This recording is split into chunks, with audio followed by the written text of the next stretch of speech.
创世纪中的雅各的一生经历了很多的艰难、恐惧、挑战与挫折，而这一切的艰难使他寻求上帝，上帝也确实使他经历到信仰的真实。以前的他呢，为了追求祝福而欺骗父亲，而之后呢，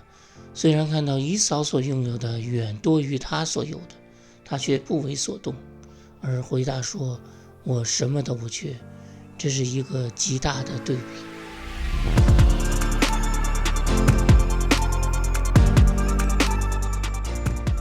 创世纪中的雅各呢，得到上帝的指示，就是要他从拉班那里离开，回到他的祖父的那里。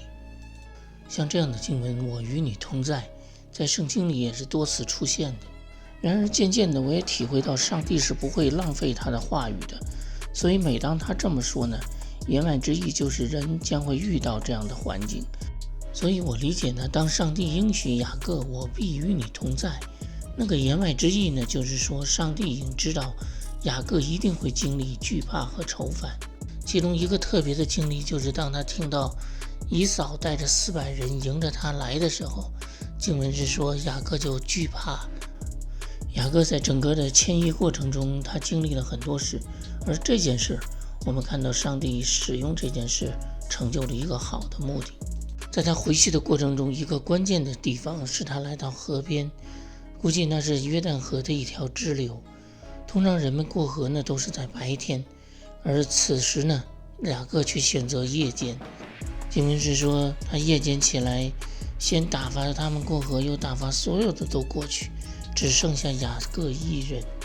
只剩下他一个人的意思，可能是他想独自留在河的这边，估计他希望要再次祷告，解决人与人之间的关系的问题，首先要解决人与神之间的关系。然而就在这个时候，有一个人出现在他面前，是来和他摔跤的。经文说有一个人来和他摔跤，直到天明。人们关心呢，是前来跟他摔跤的是人还是天使？在希伯来文中，我们看到这样一个词，意识。这是希伯来文中特别普通的一个词，就是指一个男人，也就是从雅各的眼光，那就是一个人。但我理解那个人一定也有让雅各看到他有神性的一面，不然雅各不会坚持要那个人给自己祝福。经文说那人见自己不能胜过他，就将他的大腿窝摸了一把。我们感觉那个人使用作弊的方式得胜，其实那个人的目的是为了使他停下来。我们注意到经文中有这样一句话，那人说天明了，容我去吧。然而我们看到雅各呢，虽然大腿扭了筋受了伤，但他仍然抓住对方不放手，由此看到雅各的那种不放弃的精神。这使我想到马太福音的15章那里提到一位迦南妇人求耶稣医治她的女儿的事。他没有能力强迫耶稣做那样的事，也没有权柄要求，但他有的更是没有人能夺去的，就是他的坚持。从一些解经资料中看到这样的一种解读，就是认为雅各呢是靠人的力量在这世界上拼搏，而天使呢使他的大腿的筋扭了，象征呢是神呢败坏他属人的依靠。不过我从这段经文中并没有看到这样的含义，我倒是认为呢，大腿的扭筋呢是一个试验，就是看雅各是否因此会放弃他的坚持。天使看他仍然没有放弃，于是那人就给他祝福了。这就像那位迦南妇人呢一直跟着耶稣，于是耶稣就用狗的比喻来拒绝迦南人，也是同样的意思。但那位迦南人呢并没有因为这样的话而放弃自己的诉求，所以耶稣就医治了他。那人说你叫什么？他说我名叫雅各。那人说你的名不要再叫雅各，要叫以色列，因为你与神与人较力都得了胜。我们可以注意到这里的人呢没有使用意识，而是使用 anashim， 这是个复数的意思，是相当于人们吧，但是又不是指人类，因为人类通常是用亚当的那个词 Adam。经文说他与神较力，而原文中使用的是 Elohim， 这个词是在创世纪的一开始起初神创造天地那段经文中使用了这个词。所以总结起来，他所表达的意思呢，不是说他胜过了某个人或某个神，而是统称的说他胜过了人与神。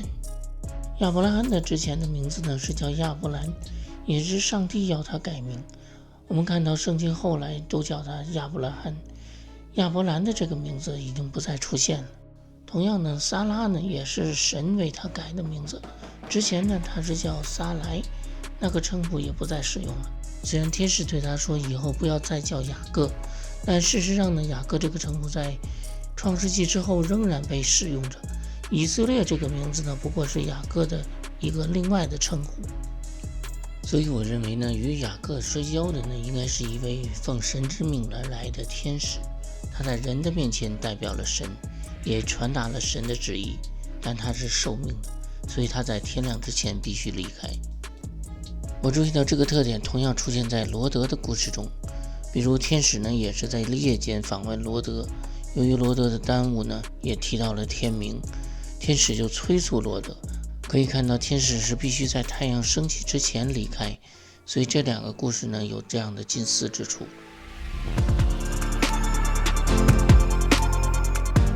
雅各与以扫重逢的场面在圣经中被刻画得十分细致。一方面说雅各呢是一连7次匍匐在地才救进他的哥哥，另一方面呢，经文是说以扫跑过来迎接他，将他抱住，又搂着他的颈项与他亲嘴，两个人就哭了。关于以扫这个人呢，有的人认为他和拉班一样是阴险恶毒的，不过我比较接受一种说法呢，就是认为以扫是一个爱冲动的人，也就是说他当初呢只为了一碗红豆汤而卖长子名分呢，是出于无心，而他又扬言要杀雅各呢，也是属于冲动，并不是真的预谋要做这样的事。那么此时呢，他早已经忘了那些过去的恩怨。经文说他跑过来拥抱雅各，以及亲吻还有哭泣。在短短的经文中出现了很多的动词，跑、抱住、搂着，以及亲嘴还有哭。不过我们从另一个角度看这件事，雅各呢当初来到拉班这里，手里只有一根杖，而当时的以撒拥有的财富呢，也可以说是亚伯拉罕那里继承下来的，都给了以扫。而雅各呢，在拉班那里干了头14年都是白干，只是为了取拉结。所以在他们相逢的时候，以扫已经拥有了十分丰富的财产。雅各说，不然我若在你眼前蒙恩，就求你从我手里收下这礼物。所以在以扫的眼里，雅各有的实在不算什么，所以他不想要雅各的礼物，当然他也更不再计较当年那个祝福。这句在你眼前蒙恩属于那个时候的语言文化，在创世纪中出现过多次，那个意思说，如果我得到你的喜悦，请接受这个礼物。其实雅各的礼物呢，无非就是牛羊，没有什么特别的，但对于雅各来说呢，这是十分的重要，表明他们之间的隔阂能够消除了。研究古代以色列文化的学者 Professor Pinchas Share指出，在用词上的一个特点，因为这节经文中提到礼物这个词，而实际上经文使用的是 minhati， 翻译为我的礼物。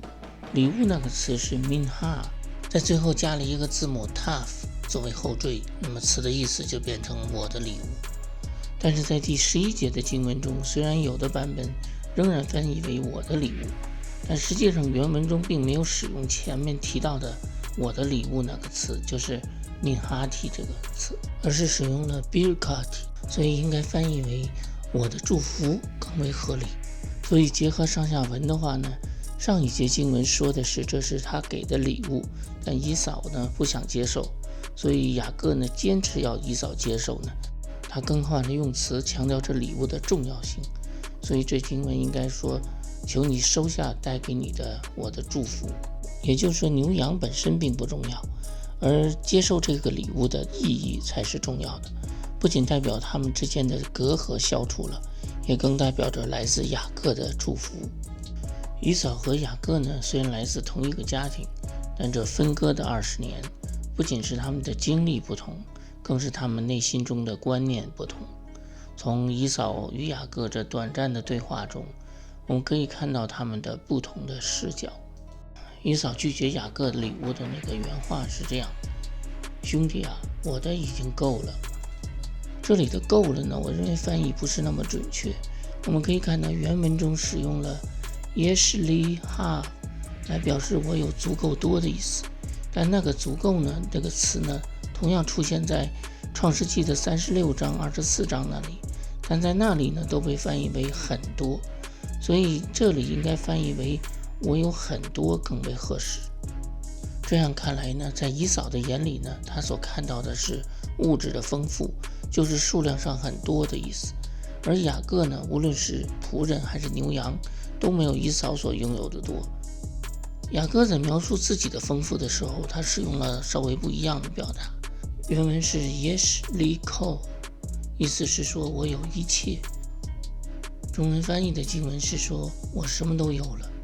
而英文版的经文呢是使用的 I have enough， 意思说我有足够的。总之呢，意思就是不缺乏。雅各信靠上帝，他看到上帝呢供应了他所需要的一切，这个一切呢就代表了什么都有的意思。而以扫呢不信靠上帝，所以他看重的是自己手中的牛羊以及仆人的数量，如同今天的人看重手中所拥有的资产。所以所表达的意思呢，就是信仰观念的不同。雅各当初也曾向往这些而欺骗父亲，而此时呢，虽然看到以扫所拥有的远多于他所拥有的，他却不为所动，而回答说：“我什么都不缺。”这是一个极大的对比。